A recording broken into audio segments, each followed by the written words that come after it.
Welcome back to another episode of Girls Know Nothing. I have Alara with me today from the newest dating show on Netflix. Loud one if you couldn't hear already. She is from the dating show Dated and Related? Yeah, Dating and Related. I know, Dated. listen. It doesn't sound like what it is, so... Yeah, because when I first heard the name, I was like, No, listen. I thought it was going to be some weird documentary on incest, but then I saw the trailer and was like, Yeah, I get that often, but it's basically my brother wingmans for me and I wingman for him, so... How was that? Oh my gosh, crazy. Like, my brother is so overprotective, and to see him with the men that I'm dating was crazy. Because he acted like he didn't care, but I know my brother. He cared, and he didn't want me to be with that man, but it's fine. So, I haven't watched all of the episodes. How successful was he at wingman and you? Listen, I ended up finding someone, so he was okay. he was good. Fair enough, fair play. Maybe you can give my brother some tips as well while we're at it. If you're watching Adam, step up a little bit more. Oh, come on, Adam. But no, like that's how was that whole experience for you? Do you know what? I think it brought my brother and I a lot closer than what we originally were, which we are very close. He's literally my best friend. But it was so surreal, like having cameras all the time on you, like, because I can't be fake. So when they say to you, right, go and talk to someone, I'm like, but I want to do it on my own accord, you know? Yeah. So it was crazy. And I was nervous a lot at the beginning, but as time went on, I did get more comfortable. But yeah, it was amazing. And to have been given this opportunity to do something, give me a little, career support. I don't know how to say it, but that's the thing, like with Netflix shows, it's not just, people in the UK that are watching it or like wherever it's aired. Yeah. It's literally any country in the world that has Netflix. Trust me, I had German people messaging me, Brazilians, like everyone. I'm like, what? And I speak Brazilian and Portuguese? French, everything. I can't believe it. I'm like, that's what I sound like. Are you okay? Like, they didn't even get anyone close to like my voice. I was disappointed. Oh, yeah, I know. That's disappointing. But like, how do you find now, like transitioning from, I don't actually know what you did before. Yeah, so I was a full-time student. Okay. I've just graduated. I think it's been a month and a half now, or 2 months. So I graduated from fashion design degree. And yeah, I want to do something with fashion, obviously. So I guess that's kind of being on that dating show has probably benefited your career. 100%. Yeah, definitely. I want to definitely do something in fashion, and Dating and Related has given me this opportunity. So how did you find transitioning from being a student to now being a Netflix sensation? I wouldn't say quite that at the moment, but it's mad trying to like message people, posting all the time, because obviously I want people to see what I'm getting up to. And yeah, I am so fortunate and I'm so grateful to have obviously like the support from all these people that I don't know. Like thinking about there's actually people out there supporting you that don't know you or you've never spoken to. Do you find it weird that people feel like they do know you? Yes. They're like, like about the guy that I dated was Kieran. And a lot of them like know things about me and him, and that they know my star sign and my date of birth. Like, I'm like, my family doesn't even know my date of birth. How is that possible? But yeah. Oh, no, I can relate to that. My dad gave me my 18th birthday card like 2 years after my 18th birthday. Wait, no. So at least the strangers on the internet know what your birthday is, right? I know, crazy. So actually speaking with you today, before we started recording the podcast, you told me that you're a proud Turkish, I'm going to get my tongue twisted. How do you even say it? Turkish Cypriot, yeah. Yeah, okay. It's very warm in this room. But I noticed... Need aircon, but I noticed you didn't say it on the show. Yeah, so I'm Turkish Cypriot and I've lived majority of my life there. My parents were separated. My dad lives over there, so I go there quite often. But yeah, I am a proud Turkish Cypriot, and we forgot to mention it on the show. So why do you feel like it wasn't mentioned on the show? We did actually mention it, but I think like so much editing goes on, and they chose to not put it in. Probably, yeah. Yeah, I feel like it's one of those things that trying to get everything into one episode is virtually impossible. But then again, for me, like I'm aware that it can misportray people. So how do you feel like after watching the episodes, how do you feel like you were portrayed on the show? Do you feel like it was accurate? 100%. I think I got my personality across. I can't be fake in front of the camera, so they got exactly like what I am and who I am. Yeah, I think it was quite accurate. I can't say that word. Accurate. It's a lot of tongue tying going on in this room today. The thing is, my first language isn't English, so I muddle up my words all the time. You wouldn't be able to tell. My first language is English, and I muddle up my words all the time. No, but that's at least like it's good that you feel like you did come across as you are as a person, and then you don't have to like have that whole battle. Yeah. But obviously, after coming off a show like that, like I've had guests who've been on reality TV on the podcast, and a lot of the time we talk about mental health after leaving a show as big as like, you know, dated and related. Yeah. Do you feel like your mental health's actually been impacted by going on the show? I am actually so fortunate because I've got my brother with me. I've got a family member during the recording of the whole show. So I had his support. And we are lucky enough to have such a close family where we can all talk about everything. If we got hate, we'd go and talk to our family or anything like that. So I haven't really had anything to do with, like, I don't know how to say it. How do you say it? Like, mental health struggles, Yeah, I haven't really had any mental health struggles. Thank God. I hope I don't. Yeah. I try to look at every situation positively. I would class myself as not a negative person. In any situation, I just try and find the positive. So. But no, you said you've left the show is it in a relationship or are you just dating? Ooh. Am I about to get someone in trouble? I'm sorry. No, so the guy I was with was a little gameplay, I'd say. No, I'm joking. No, basically, we returned back from the show and he did not message me for 2 weeks after we came back from the show. After living together? After sleeping in the same bed. I know. I kissed him every day. I am getting you in trouble. And yeah, it was shocking because we talked about seeing each other outside and meeting family and just spending time. And to come back and not have even a message saying, did you have a safe flight, was like, right, okay, like you could have been a bit more real about that. But yeah, so I am single as a Pringle. I mean... So you're not dating?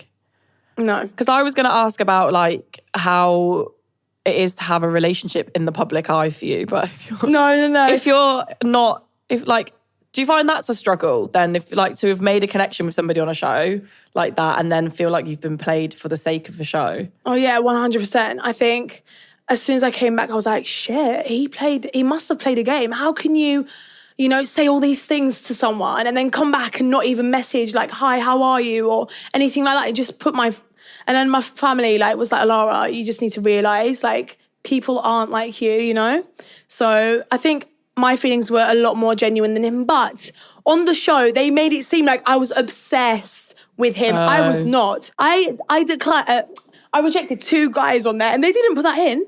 They just put me in. I know you haven't watched it, so you don't know, but they put me literally aggressively going for Kieran.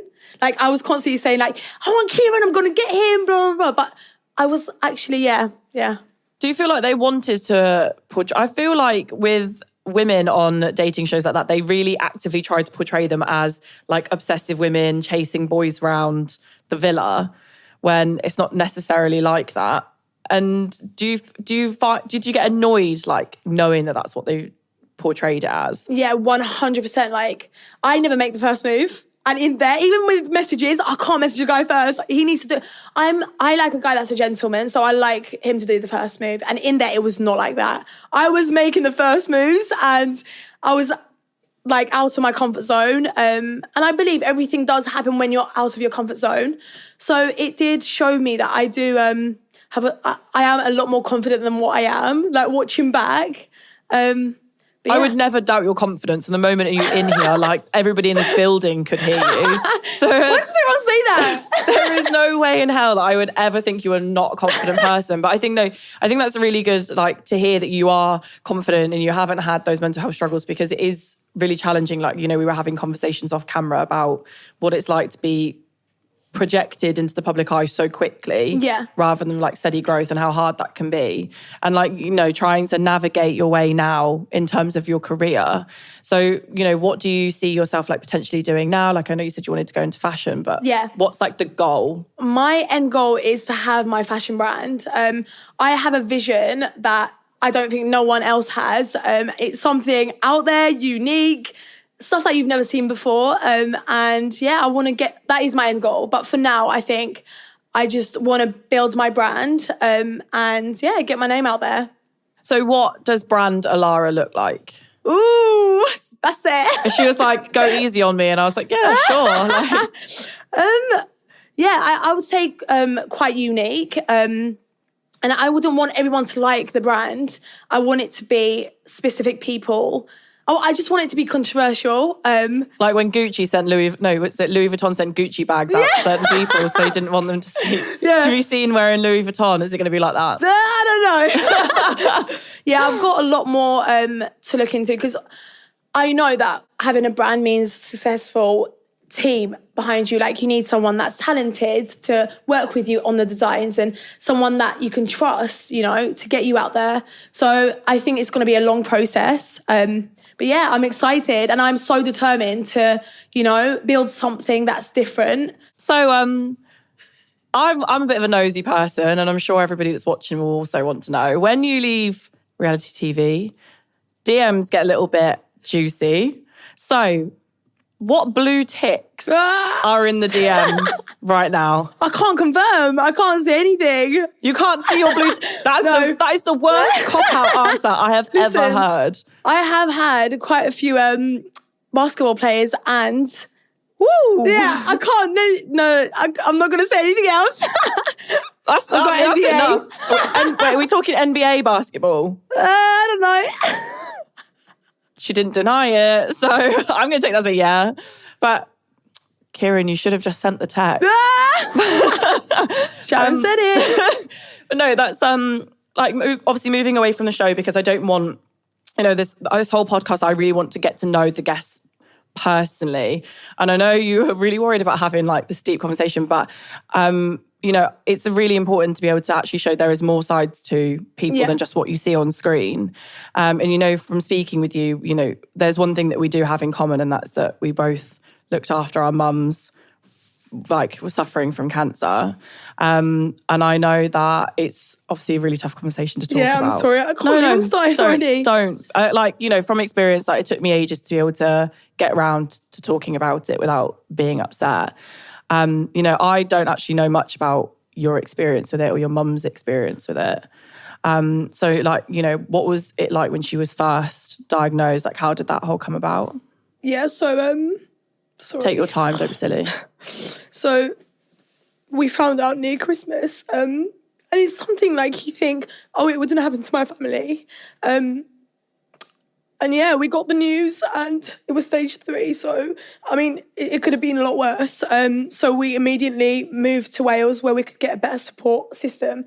But yeah, it was the worst year of our lives. Just seeing my mum really weak. And yeah, I think the hardest thing was when she literally turned around and said to me, if I go, like, can you look after my sister? And it was just... like, because my mum, like, is quite overweight. So going into the operation room, she had a higher risk of something happening. So the whole 2 hours, I was just praying that everything went successful. And I'm sorry. Sorry. Don't be silly. Yeah, and just hearing, like, the doctor call us and just say, listen, your mum's fine, she's in recovery, was... No. This is a good start to the podcast. Everyone in the room is going to start crying. My God. No, like I can imagine it is really hard to hear and deal with. Like, I don't know how old you were when this was happening. Yeah, so it was a year and a half ago. So I was 22.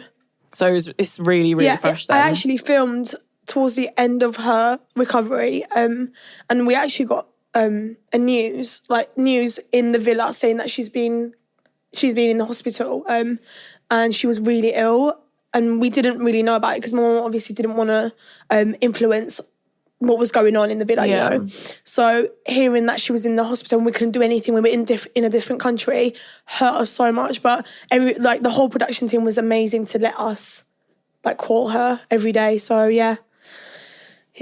Sorry. No, don't be silly. Like, it's I think one of those things is it was breast cancer that your mum had. And I think, you know, it's weird because breast cancer is so common and we all know somebody in one way or another that's been affected by it. But, you know, from my experience when hearing my mum be diagnosed with the big C, and you just sit there and you always think it will never happen to you. It's always somebody else's family, or it's always somebody on the TV. And then when it actually happens to you, especially at a young age, and you don't really know what to do. And like I feel like in our culture, it's always, you know, down to like the children have to really step up. Take, you know, like you said, take care of siblings, take care of parents. And I think it's really hard, especially as a woman, to watch the woman who raised you always be so strong to then not. Definitely. And then how did that impact you? Oh, like I became so much stronger after the whole, because I was like I don't know how to explain it, but when you're going through it, it's like when your mum's going through it, you feel like you're going through it. So like, sorry. No, don't be silly. Yeah. So in your brain, your mum's like the person. Superwoman. Yeah. She does everything, you know. She doesn't need anyone. But now that this has happened, she's a lot more weaker when it comes to mentally, because she's having to go on these medications that have to stop the cancer from coming back. And she has the cancer that is lymphedema, I believe. Yeah. So she didn't know she had cancer. Like it was a rash. She literally had a rash, and not a lot of women know that a rash can be cancer, you know. Yeah. So that is what my mum did after she had it. She went onto Facebook and she raised awareness that if you have a rash or if you have any redness, it means something bad. So you need to go and get it checked out. And basically, she went to the doctors, I think 6 months prior to them telling her that she has cancer. And she went to the hospital and they said, you've got absolutely nothing wrong with you. You've just got an allergic reaction. So she said, oh, okay, that's fine. 3 months after, it got worse. And she's like, no, listen, something's up. Like, and the guy's like, oh, well, just come in and let me check. He checked, he's like, nothing. You're absolutely fine. Gave her medication. And then 6 months later, she went and she said, I need to get a scan, you know. They got a scan and it turns out it was stage 3, yeah. But yeah, I mean, seeing her weak, definitely, like, we're siblings of 3. So, like, yeah, just seeing our mum like that and not being able to go and do stuff like she used to prior to cancer.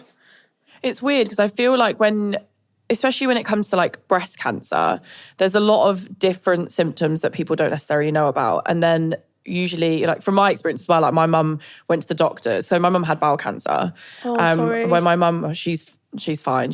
I was really fortunate we caught it very early and she's been like fine for a long time. But, you know, I remember the whole story with her is that because it was in her bowel, they were like, oh, you know, you're just constipated.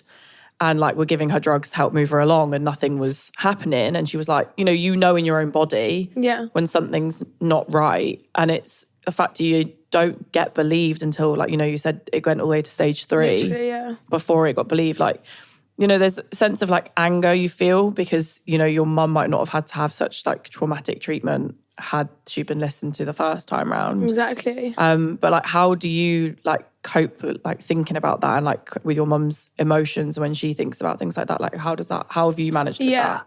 I think if the doctors could have done what they were supposed to do, a lot of things could have been different, you know? And we were angry at the world because we're like, why like us, and why has the doctor not done anything sooner, you know? But I think, listen, people do make mistakes, and I know the mistake can pay a big price, like, and it did. But I'm just so grateful for my mum to be on the right road now. We're getting the best support from a scientist in London. So yeah, it's all good, looking positive. It's really nice to hear that, like, even though it was hard, that your mum's in remission, and it probably brought your siblings closer to each other. Yeah. And I think it's one of those things with cancer that, it can make or break families, and it's really nice to hear that it's like helped make yours. Yeah. Do you think, like, going on from your mum's journey, do you think that maybe like there's something for you to do in that like area? Honestly, I would love to do something in breast cancer community, whether it's like running, is it Race for Life? Yeah, whether it's Race for Life. Hannah's self-plugged there. Hey! And yeah, I'd definitely love to do something like that, because I think it does need to be raise awareness a lot more than what it has. Yeah. Now, a word from our sponsor, BetterHelp.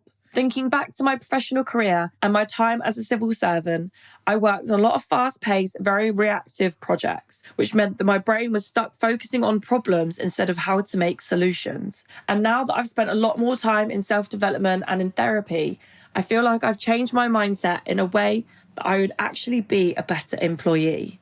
It can be very tough to train your brain to stay in a problem-solving mode when facing a multitude of challenges in life. But when you learn how to find your own solutions, there actually isn't a better feeling. And a therapist can help you become a better problem solver by making it far easier to accomplish your goals, no matter how big or small. Being in the public eye and having the platform I do actually compelled me to talk about my experiences with therapy in hopes to encourage somebody else to also take the plunge and try therapy for themselves. Now, a lot of different things inspired me to try therapy, but I was very skeptical and had very low expectations. But I've seen a huge array of benefits. I'm more confident as a person and I'm far less stressed. I think it's quite obvious to a lot of people that I am a little bit of a control freak and I want to be able to control as much as I can in my life, when realistically speaking, that is virtually impossible. Now, when I walk into a room full of strangers, which I do quite often in my job, I actually don't struggle to strike up conversation, and I'm not worried about what other people think of me or how my first impressions may come across. There are a lot of different things that somebody can get from trying therapy, and it very much depends on the reason you're there. Any form of therapy, if you can think about it, I've probably tried it, but if you're looking to unload stress, deal with healing from previous emotional trauma, or just generally help with anxiety and depression, BetterHelp could find the right solution for you. If you're thinking about giving therapy a try, BetterHelp is a great option. It's convenient, accessible, affordable, and entirely online. You can get matched with a therapist after filling out a brief survey, and you are free to switch therapists at any time. When you're looking to become a better problem solver, therapy can actually get you there. So if you visit betterhelp.com/GKN today, you get 10% off your first month. That's BetterHelp, HELP.com/GKN. Obviously, that was a very emotional and heavy part of the podcast. And I obviously don't want it to just be like everyone in the room is emotional. I know your brother won't admit it, but it's very emotional in this room. And obviously, I don't want it to just be like, leave this podcast like on a bit of a downer. Yeah. And, I feel like I don't know a lot about you, even though like conversation has been very easy. Yeah. But like, I just want to know more about Alara. So, you have no issues with talking. So feel free to tell us and me a bit more like about you. And yeah. So I grew up in Cyprus, and then my parents separated, which meant my mum came to the UK. My dad stayed in Cyprus. Then my mum met someone in the UK, and we went to Dubai for 4 years. We lived in Dubai. And we were so grateful. Honestly, it is a different world out there. I can imagine. Yeah. And it's so male orientated. Like I'm a feminist. So going into a shop, like you would go into a mall and they would serve the male first instead of the woman. And that's not me, Yeah. That's one thing I didn't like about it. But I was 14 years of age when I was in Dubai. So I didn't get to live the full Dubai experience. But then you also got to come to the UK and have a driving license. So yeah. Should I tell you a little secret? Oh, God. I love secrets. I don't know how to drive. Oh, well, that was wasted on you. Yeah, unfortunately. Well, it's by choice, obviously. I think because I've had so much going on, I haven't had time to drive. And I'm so scared to drive, like, because you're not in control of other people driving into you. Like, oh, don't I know it? And like growing up in Cyprus and seeing the car crashes and stuff, I don't want to be in any of that. I've only ever been to Cyprus on a holiday as a kid, so I actually don't know about what it's like to live in Cyprus. Like, how does that differ to like UK culture and like transitioning to... Yeah, so a lot of people go to the Greek side of Cyprus, but the north side has a lot more heart to it and it's a lot more cultural. This is how I can explain it. If you don't have a house and you're thirsty, you're hungry, you literally can knock on anyone's door and they'll give their bed and their car. Like, they're so giving. And that's what I love about the Turkish side. And to be brought up in the Turkish side of Cyprus and come here, it's so, because people don't say hello in the streets, you know? They're so... Can you imagine knocking on someone's door in London? There is no way that you get that. When I came from Cyprus to the UK, I literally went into primary and I started hugging and kissing people. And they were like, sorry, like, why are you kissing me on my cheek? I'm like, isn't that what you do? And I didn't know any English. So I actually got really bullied in primary and secondary because I didn't know English. Yeah. That must be really tough though, as like... I don't even know if this is like the right phrase, like being an immigrant child. That must be really tough if you don't know how to speak the language of the country you've moved to. Yeah, I was just sign language and everything basically because all I knew was hello, okay, 1, 2, 3, that was it. But people don't believe me now because I have such a British accent. Yeah, you do. Yeah. Like, if you told me you'd spent most of your time in London, I would have been like, yeah, that's like, I could see that. But did you find that like a really lonely period of your life? Because being a teenager is hard enough as it is. Yeah. So, like, especially if you can't speak the language, do you feel really isolated and lonely? Oh, yeah, 100%. A lot of my high school, I didn't have friends. I was the type of person that would go up to people and try and make friends, but I did not have friends. And I actually literally... I wore Velcro kickers, right? Because I asked my mum, I was like, Mum, could you get me these kickers? Everyone's wearing it. You know, they're lace-up ones. Yeah. And she went and got me Velcro. She got me Velcro and I got bullied every day for it. Every time I went past. As soon as you said, you wore Velcro shoes, I was like, in a British school, I was like, you're brave. Honestly, every time I went, they'd just call me names and everything. But I don't know if you were ever bullied in school, but I think it molds you into the person you are. So I am grateful for the kids. Thank you. Whoever bullied me. Shout out to the bullies. Like, no, it's like, I can imagine like it's really, because obviously there's people like, you know, that get bullied that English is there. Do you feel like maybe words didn't hurt you as much because you were just like, don't really understand what's going on? No, trust me. Like, I got spat on as well. Like, it was physical as well. Yeah, it was physical as well. But listen, it's okay because I am here and thriving and they've all got kids or married, so... Shots fired. Yeah. No, I think that's like, it's a good thing to like hear that, you know, you've come out the other side of it. Yeah. I feel like a lot of the listeners of Girls Know Nothing are also young women, especially that have, you know, people that reach out to me have had experiences of bullying or feeling lonely or like mental health struggles. So it's like nice to hear that, you know, you have come on the other side of it. Yeah. And that there is kind of like light at the tunnel and it makes you into who you are and, you know, set you up for what you're doing now, basically. Definitely. But it's well, you know, you said you went to a school that you didn't know the language and now you have a degree. Yeah. Legit, I know, what? All my teachers doubted me, you know. They were like, you're not going to go into uni. And I'm like, now look at me. Did you degree? But like, it's hard. Like, I think it sucks a little bit when teachers doubt you because it doesn't really inspire like the next generation. Do you feel like it made school harder for you? Do you know what? It actually motivated me after they told me to do better. School has always been hard. Listen, I'm not I'm a lot more creative than academic. See, do you know what it is? I know the Turkish word, but the English word, I'm like, what is that? If you said it to me in Turkish, I'd just be like, yeah. Literally. I've always been good at sports, arts, you know, creative media, but like history, science has never been my strong point. Yeah, and I think a lot of girls, like my little sister and their friends, can relate where they're not academic, you know, and they're a lot more better in creative things. So I think it just goes to show, like, you know, a lot of people that have sat in your chair have either hated school, kicked out of school, dropped out of university, all these things. And like, you know, they've worked hard to be who they are now. And I think that's something that people need to hear about more. Definitely. That it's not just like, you know, I don't even know what it is now, 1 to 7 on your piece of paper. Yeah. It's more about heart and drive and like 100%. finding something you're passionate about. And I guess that's, you know, why you went into like, is that what inspired you to go into fashion? Because you're more creative than... So seeing my mum and my dad doing what they love inspired me to do what I want. Because I don't want to wake up and think, shit, I have to go into work again. I want to get up and be like, I've got work, I'm excited, what's going on, you know? So yeah, I think having a degree, amazing, but you don't need a degree. It's who you are as a person, it's your drive, how hard you're willing to work.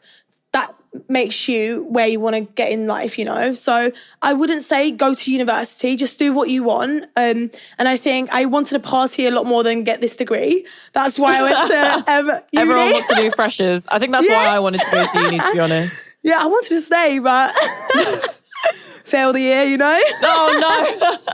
But then, like, wait, so you failed your year? No. I would want to stay longer in uni.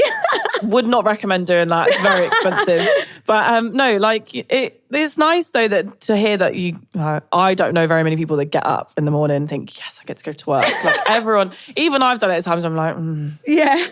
Work again. But it's not... Like, I feel like now, doing what I do now, like, you feel more driven to actually achieve something because you enjoy what you do. Yeah. And it makes life generally a lot easier. Yeah. So like, obviously I know from experience, like when you come off TV, it's a massive whirlwind and it's very easy to get like sucked into like the glitz and glamour of what you think life should be like. But you know, I know exactly what it's like when you come out and you're like, actually, this is not what I want to do. And like trying to figure out who you are and rebrand and kind of stay in the glitz and glamour side. So like, you know, I've heard you're now a HLD girl. Hey! Welcome to the family. Only the best. Literally. So like, what do you see kind of like, what is in your head? Like, you know, we spoke about long-term goals, but like next 12 months, like what's the plan for Alara? I would love to like build relationships with brands and do collaborations. I would love to go to events and just I don't know, like socialize, live the life the that dream. you live. It's really not that glamorous, to be honest. Actually, my brother and I were thinking of doing a podcast too. Yeah. I'm just like trying to get myself an invite to this. No, like I think, but you know, feel free to name drop. But like, you know, what kind of like brands and things you like are like your dream brands to like work with? My dream is Manor Devoir. Like they are my favourite. Like it's Reese Rivera that is the owner. And the designs are my style to a T. What other brands? Is it just Manor Devoir? Like there must be like a whole list because in my head, I've got it in my notes on my phone, like dream brands, like goals that I want to set myself. Yeah, I mean, Balenciaga, come on, who wouldn't want to work She's with Balenciaga? not going for the small brands here. She's going straight in for the big ones. No, and Boohoo Man, I love what they do. And I love wearing my brother's clothes that are from Boohoo Man. So, yeah, they're definitely... Normally it's sisters that steal each other's wardrobes, just not Honestly, in this. I live in my brother's T-shirts that are from Boohoo Man, yeah. It's probably why you found dated and related so easy to do, because my brother would like stay away from me. Like, I mean, he wears my clothes too. Yeah, I can see you rocking the corset to be No, not the corset, baby. But like, you know, like what's like, there are so many different types of events as well. Like what works for you? Like what do you see yourself doing? Event-wise, like where do you want to be seen at? Like if someone said to you, here's an invite to your dream event. Oh my gosh. As soon as you said that, something popped into my head. Go on. London Fashion Week. New York Fashion Week, they are like those are my dream events to go to. Like, just getting the invites to just go there would be my dream come true. Like, I guess everything fashion for you, right? So you're probably in the right industry. Like, yeah, I would love to go into TV as well. Yeah, I think. What, reality TV or like, do you want to do something different? Like Bake Off. Oh, I can't cook, but I can try. Listen, God loves a trier. Oh God. So what, did your mum never teach you to cook? I know it's such a cultural thing. I know. The only thing I can cook is pasta. And I mean, that's a uni student speaking right there. Uni, that's all I did. Noodles, spaghetti, that's it. I mean, is noodles cooking? I don't think so. If it's coming from a pot and you put kettle water in it, it's not cooking. No. So every person that sits in that chair, I ask a final question to. And, if you watched the podcast, you'd have been prepared. Out digging you out. So I always ask people that sit in that chair, what would you say to people that doubt your current success and your future success based on the fact you're a woman? Don't give up and chase your... I know this is so cliche to say, but don't give up. Have a drive. I think the biggest thing I can say is manifest. One thing that I always did is write 5 things 5 times every time I wake up. And I tell you now, everything on that list I've done is accomplished. And I always say this sentence as well. I don't chase, I attract. What belongs to me will simply find me. I know it's cringy. I know you're probably laughing at me. She's got live, laugh, love above her bed in her bedroom. No. But I promise you, and you only say this sentence when you're in a good mood, when, something positive is happening to you. Say it. And I promise you, whatever you want, you can get. Wow. Yeah, I mean, apart from that was so cheesy. No, I love it. No, it is. It's all about, I do think manifestation's a massive thing. And, I'm really grateful for you being so open and honest about your life so far and your experiences with your mum's cancer on my podcast. And I'm sorry for making you cry. No, I'm sorry for making you cry. And I'm sorry to everyone else in the room for making them cry too. But no, honestly, thank you so much. And it's been amazing to meet you. And I can't wait to see what you do with the first year post-dated and related. Yeah, thank you so much for having me. It's been lovely talking to you. Yay! Yeah. I almost emptied this glass onto her head then.